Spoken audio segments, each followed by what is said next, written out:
Disclaimer. If you're a special snowflake and you can't handle even the slightest criticism or negativity towards a piece of fictional media that will be presented in this video, just don't watch it. It's not a material for you.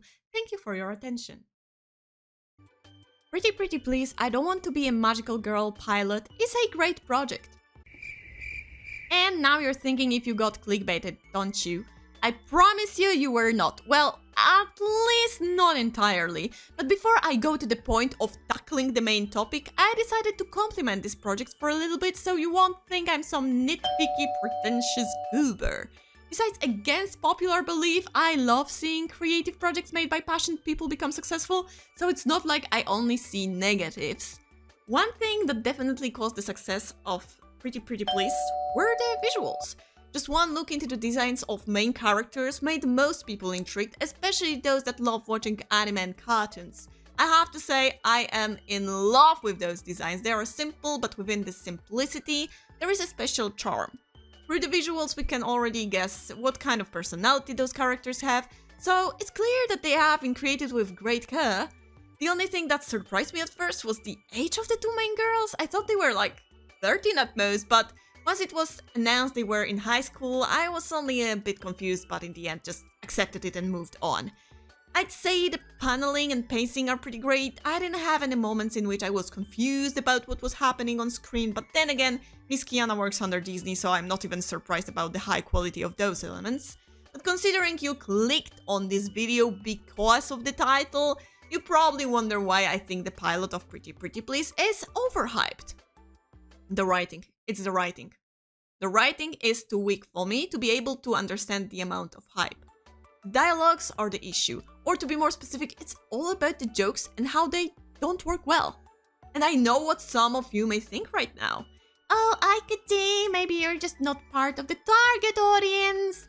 Oh, I think if you make a cartoon episode heavily inspired by the anime genre of magical girls and you try to make a parody out of it, you should be aware that your audience will be in huge percentage those 20+ years old anime/cartoon fans who used to watch most classic Mahou Shoujo series. I fit the description, so yes, I am the target audience. Back to the point. The biggest flaw of this pilot is how one-note all the jokes are. They all revolve around how unhappy the protagonist is with being a magical girl. Don't get me wrong, I love parodies. I love when the tropes are used only to break the expectations, but the problem is, those jokes and comical moments that were presented in Pretty Pretty Please are just too old to be still funny.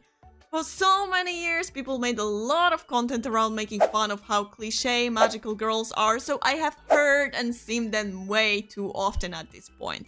If you hear the same joke for the 10th time, it won't be as funny as when you heard it for the first time. 10 years ago, I would most probably be laughing hard at this pilot episode. Right now, as we are, it's just impossible. And it's not like it is impossible to break these expectations about genre this time and day. You cannot do the same thing as Madoka Magica anymore, sure, because then your project will be called a cheap copy of it.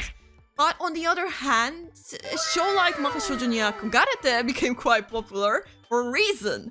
Because no one before had guts to make those magical girls lewd, so it was a refreshing concept.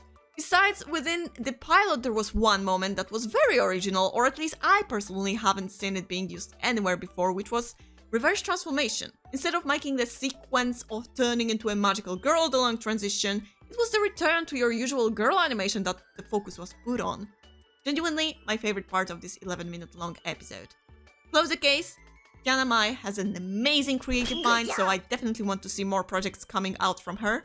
But when it comes to writing gags and comedy in general, I hope she will have a chance to improve this specific skill of hers in the future.